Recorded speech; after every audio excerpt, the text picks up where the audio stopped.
আসসালামু আলাইকুম।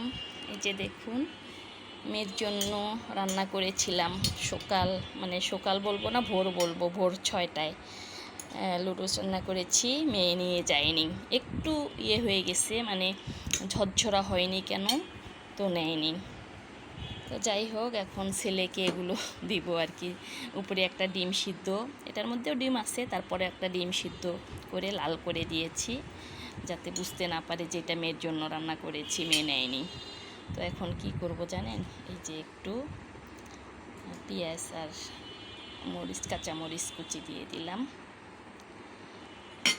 আর একজনের জন্য পরাটা রুটি করব না, এখন দিয়ে দিচ্ছি এইটুকু সরো, এই যে সস দিয়ে দিচ্ছি। এটা দিয়ে খেয়েও ভার্সিটি চলে যাবে।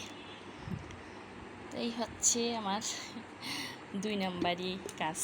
2 নাম্বারই, মানে মেয়েরটা রান্না করেছি, মেয়েরটা একটু অন্যভাবে রান্না করি, ছেলেরটা অন্যভাবে রান্না করি। তো এখন চালাই দিই এইভাবে। তো এই হচ্ছে আমার ছেলের ব্রেকফাস্ট, নাস্তা। তো ভালো থাকবেন সবাই, আল্লাহ হাফেজ, আসসালামু আলাইকুম।